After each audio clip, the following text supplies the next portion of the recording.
இப்போ நாங்கள் ராஜினாமா பண்ணிட்டோம், வழக்கு விசாரணையை எப்போ முடிப்பீங்க அப்படின்னு ஈடிக்கு நீங்கள் கேட்டு சொல்லுங்கள், இல்லை ஈடிக்கு ஒரு உத்தரவு போடுங்க அப்படிங்கிற ஒரு மனு வந்து நம்ம போகணும். இந்த வழக்கு விசாரணை எப்பயே போது அமைச்சர் செந்தில் பாலாஜி தரப்பில் ஏற்கனவே இதே மாதிரி ஆட்கள் இருக்கிறாங்க, அதை நீங்கள் கருத்தில் கொண்டு எங்களுக்கும் அந்த மாதிரி நீங்கள் விதிவிலக்க பண்ணணும்னு நீங்கள் ஒரு ரெக்வஸ்ட் வச்சுருந்துருக்கலாம். நீதிமன்றம் இவ்வளோ சீக்கிரமாக முடிவெடுக்கணும்னு அவங்க நினைக்க பார்க்கல. நீங்கள் வந்து சாட்சிகளை கலைக்கிறதுக்கு முயற்சி பண்ணியோ இல்லை வேறு மாதிரி தவறு நடந்துருந்துச்சுன்னா நீங்கள் ஒன்றும் செய்யவே முடியாதுங்க. செஞ்சிருவார், பண்ணிடுவார், நடந்துடும் அப்படின்னு பயந்துக்கிட்டு ஒரே ஒரு காரணத்துக்காக இவரை வந்து அமைச்சர் பதவியிலேருந்து ராஜினாமா பண்ண சொல்லி கட்டாயப்படுத்துகிற அளவுக்கு ஒரு சொல்லுவார். இப்படியுமே நீதிமன்றம் வந்து ஒன்று இல்லை ஒரு குற்றவாளின்னு சொல்லணும், இல்லை நிரபராதி ஆகிட்டா என்னுடைய 18 மாதம் என்னுடைய அரசியல் வாழ்க்கையை வந்து கிட்டத்தட்ட முடங்கி போயிருக்கேன். யார் பதில் சொல்லப்பா? ஈடி என்ன எனக்கு வந்து காம்பன்சேட் பண்ண முடியும், என்ன செய்ய முடியும்?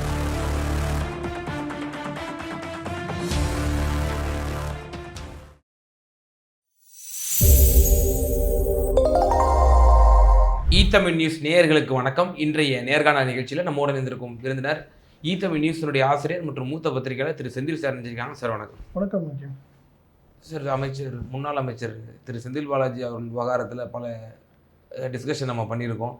அதில் குறிப்பாக 300 கூடுதலான தகவல்களும் போது வந்து வெளிவந்த வண்ணமாக இருக்குது. இந்த வரலாற்று சிறப்புமிக்க ஒரு தீர்ப்பு உச்சநீதிமன்றத்தால் வழங்கப்பட்டது. அந்த தீர்ப்பினுடைய வழங்கப்பட்டதனுடைய முக்கிய காரணமாக இருந்தவர்கள் நம்முடைய திமுகவினுடைய வழக்கறிஞர்களும் அதில் வந்து முக்கிய பங்காற்றிருக்காங்க. வில்சன் அவர்களும் சரி, அதே போல் சில வழக்கறிஞர்களுடைய பேரும் சொல்கிறாங்க. அபிஷேக் மனு சிங்வி, அதே போல் ராகேஷ் திவேதி, இவர்களுடைய வாதங்களும் அது ரொம்ப ஒரு முக்கியத்துவம். கவர்னருடைய அந்த விவகாரத்தில் அது வந்து முதலமைச்சர் அவர்களை கௌரவிக்கணும். இவரோட வாதத்தினால தான் நமக்கு ஒரு தமிழ்நாட்டுக்கு ஒரு மிகப்பெரிய ஒரு இந்தியாவுக்கே ஒரு மிகப்பெரிய ஒரு தீர்ப்பு கிடைச்சிருக்கு அப்படின்னு சொல்லி அவர்களை தமிழ்நாட்டுக்கு அவரை வரவைத்து அவங்களுக்கு வந்து ஒரு பார்ட்டி வச்சதாகவும் அவர்களை கண்ணியப்படுத்தியதாகவும் நம்ம செய்திகளை பார்க்குறோம். இதில் நம்முடைய அரசு தரப்பு முதல்வர் அவர்களும் சரி, இந்த இரு நீதிபதிகள் மத்தியில் வந்து இதை தாண்டி apart from this Senthil Balaji அவர்களுடைய வழக்கு சம்பந்தமாகவும் வந்து டிஸ்கஷன் செஞ்சதாங்க அப்படிங்கிற ஒரு தகவலும் இப்போ வந்திருக்கு. இது எப்படி பார்க்குறீங்க? நீங்கள் சொல்கிற அட்வொகேட்டு வந்து ஏற்கனவே வந்திருக்காரு. அமைச்சர் செந்தில் பாலாஜி வழக்கு ஏற்கனவே வந்திருக்காரு. முயல் ரோகத்தி அவரும் வந்து ஏற்கனவே உச்சநீதிமன்ற வழக்குகளுக்கும் அதே மாதிரி சென்னை உயர்நீதிமன்றத்தில் ஜாமீன் விஷயத்தை போய் 2 பேருமே வந்திருக்கிறாங்க.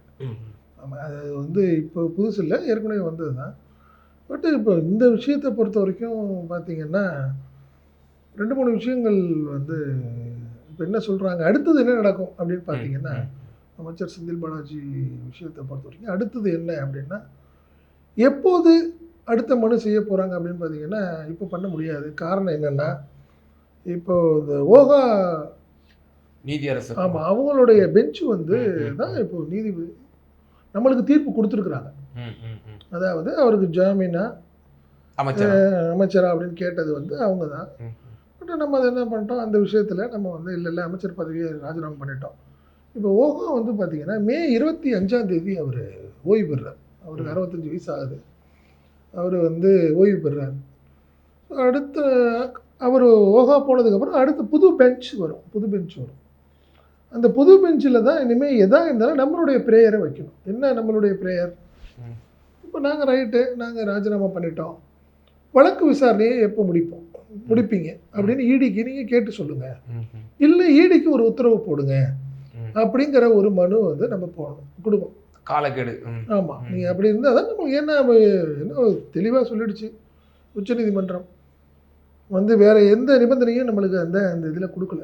என்ன கொடுக்கல, அவர் வந்து ஆட்டோமேட்டிக்காக அமைச்சர் பதவி போதும், தேவையில்லை, நாங்கள் வேறு எந்த நிபந்தனையும் விதிக்க விரும்பவில்லைன்னு ஒரு வார்த்தையும் சொல்லிட்டாங்க.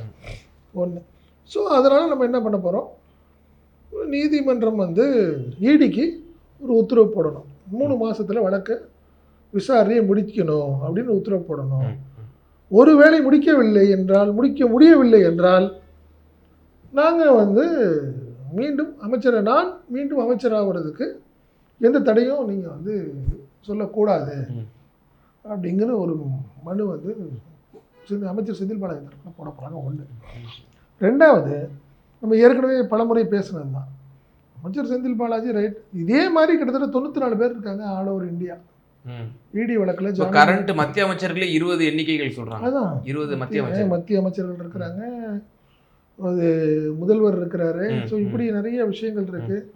துணை முதல்வர் இருக்கிறாரு. இப்படி அதான் சொல்கிறேன், 94 பேர் அதிகார பதவிகளில் இப்போ இருக்கிறாங்க. ஸோ அவங்களுக்கு மட்டும் என்ன அடிப்படையில் அவங்களுக்கு இந்த ஒரு விதிவிலக்கு கொடுத்தீங்க, அதையும் கருத்தில் கொண்டு எங்களுக்கும் மீண்டும் ஒரு விதிவிலக்கு கொடுக்கணும். ஏன்னா நாங்கள் வந்து எந்த சாட்சிகளையும் மிரட்ட மாட்டோம். உங்களுடைய நிபந்தனையிலேருந்து எந்த விதத்துலையும் நம்ம வந்து பிரமாண பத்திரம் வந்து தாக்கல் செய்ய தயாராக இருக்கணும். அமைச்சர் செந்தில் பாலாஜி தரப்பில் பிரமாண பத்திரம் தான் வந்து ரொம்ப ஒரு பவர். அது உறுதிமொழி நம்ம கொடுக்குறது வந்து உறுதிமொழி. இதில் வந்து நான் வந்து ஒருவேளை இந்த உறுதிமொழியிலேருந்து நான் வெளியே வந்துட்டேன்னா நீதிமன்றம் கொடுக்குற எந்த ஒரு தீர்ப்பையும் நான் ஏற்றுக்க தயாராக இருக்கிறேங்கிறது தான் இந்த உறுதிமொழி பத்திரத்தை தயாராக கொடுக்கும். ஸோ 2 மனுவும் நம்ம கொடுக்க வேண்டிய கட்டாயத்தில் அமைச்சர் செந்தில் பாலாஜி தரப்பு இருக்கிறாங்க. ஒன்று, இடி வழக்கு விசாரணை எப்போது முடிக்கும் நீங்களே கேட்டு சொல்லுங்கள், இல்லை அதுக்கு ஒரு கால நிலையம் நீங்களே ஃபிக்ஸ் பண்ணுங்கள். ஒன்று. ரெண்டாவது, இதேபோல் ஆல் ஓவர் இந்தியாவில் உள்ள அதிகாரத்தில் இருக்கிறவங்க 94 பேர் இருக்கிறாங்க, அவங்களுக்கு இல்லாத ஒரு இக்கட்டான சூழ்நிலை எங்களுக்கு. ஸோ அவங்கள கருத்தில் கொண்டு எங்களுக்கு வந்து ஒரு நிபந்தனையை தளர்த்தி கொடுக்கணும் அப்படின்னு ஒரு 2 பெடிஷன் கொடுக்க போகிறாங்க. இதுதான் அடுத்த கட்டமாக நடக்க போகுது. ஓகே. இப்போ நீங்கள் குறிப்பாக இன்னொரு விஷயத்தையும் மேற்கோள் காட்டினீங்க. அந்த இருக்கக்கூடிய அந்த வழக்கு இருக்கக்கூடிய பெஞ்சில் இருக்கக்கூடிய நீதியரசர் ஒருவர் வந்து இந்த மாதத்தினுடைய 25 என்று நினைக்கிறேன், 25ஆம் தேதி வந்து அவர் வந்து ஓய்வு பெற இருக்கிறார். அதன் பிறகு அவருடைய அந்த கூடுதலான மனுக்கள் தாக்கல் செய்யப்படும் தமிழக அரசின் சார்பாகவோ செந்தில் பாலாஜி அவர்களுடைய வழக்கு தரப்பு சார்பாகவோ வைக்கப்படும் அப்படின்னு சொன்னீங்க. நீதியரசருடைய இந்த ஓய்வு மற்றும் இதில் அவங்க மேல் மனுக்கள் தாக்கல் செய்வதன் மூலியமாக இதில் ஏதேனும் அவர்களுக்கு அட்வான்டேஜ் கிடைக்கிறதுக்கு வாய்ப்பு இருக்கா சார்? இல்லை, நீங்கள் ஏற்கனவே ஒரு பெஞ்சு வந்து ஒரு தீர்ப்பு கொடுத்துருச்சு. அதே பெஞ்சில் நீங்கள் திருப்பி நம்ம எது கொடுத்தீங்கனாலும் அதை ரிஜெக்ட் பண்ணுவாங்க. மனு நாங்கள் ஏற்கனவே சொல்லியாச்சு அப்படின்னு அவங்க வந்து ரிஜெக்ட் பண்ணுறதுக்கான வாய்ப்புகள் அதிகம். ஸோ அதனால் நம்ம என்ன பண்ணுறோம், பெஞ்சு மாறட்டும் அப்படின்னு நினைக்கிறோம். இன்னொரு நம்மளுக்கு அன்எக்ஸ்பெக்டட் என்னன்னு பார்த்தீங்கன்னா, ஆட்டோமேட்டிக்காக நீங்கள் உங்களுக்கு மே 25க்கு அப்புறம் உச்சநீதிமன்றம் கோடைக்கால விடுமுறை விடுது. கோடைக்கால விடுமுறை வந்து ஜூலை 15 வரைக்கும் இருக்குது. கிட்டத்தட்ட போயிட்டு இருக்குன்னு வச்சுங்களேன். ஸோ எந்த மனுவாக இருந்தாலும் நீங்கள் வந்து ஜூலை 15க்கு அப்புறம் தான் நம்ம விசாரிக்க முடியும். அதனால என்ன, அதுக்கப்புறம் தான் பெஞ்சு ஒன்று ஃபிக்ஸ் ஆகும். ஏன்னா இன்னொரு நீதிபதி 2 நீதிபதி பெஞ்சு. ஆமாம், இடி வழக்கு தமிழ்நாட்டு யார் பார்க்குறா, இந்த மாதிரி விஷயங்கள் இருக்குல்ல, அந்த தமிழ்நாடு யார் பார்க்க போகிறா அப்படின்னு அது ஒரு பெஞ்சை ஃபிக்ஸ் பண்ணணும். உச்சநீதிமன்ற தலைமை நீதிபதி ஃபிக்ஸ் பண்ணுவார். 2 பெஞ்சு, 2 பேர், 2 நபர். அதே சமயத்தில் இப்போ நம்ம பேசக்கூடிய சமயத்தில் புதிய தலைமை நீதியரசரும் அந்த காலகட்டத்தில் வந்து வந்துடுறாரு. அப்போ சில மாற்றங்கள் ஏற்படுறதுக்கான வாய்ப்புகள் இருக்குன்னு சொல்ல வரீங்களா? கண்டிப்பாக. நீங்கள் கட்டாயப்படுத்தி எவ்வளோ நாள் இடி அவங்க எல்லாத்தையும் அவங்க கண்ட்ரோல்லே கொண்டு போக முடியும்? கொண்டு போக முடியாதுல்ல. சரி, நீங்கள் அதுதான் சொல்கிறேன் நான். செந்தில் பாலாஜி ஏதோ ஒரு காலகட்டத்தில் நீங்கள் இன்னொரு விஷயம் சொல்கிறாங்க. என்ன சொல்கிறாங்கன்னா, இந்த வழக்கு விசாரணை எப்பயும் போது அமைச்சர் செந்தில் பாலாஜி தரப்பில் ஏற்கனவே இதே மாதிரி ஆட்கள் இருக்கிறாங்க, அதை நீங்கள் கருத்தில் கொண்டு எங்களுக்கும் அந்த மாதிரி நீங்கள் விதிவிலக்க பண்ணணும்னு நீங்கள் ஒரு ரெக்வஸ்ட் வச்சுருந்துருக்கலாம்.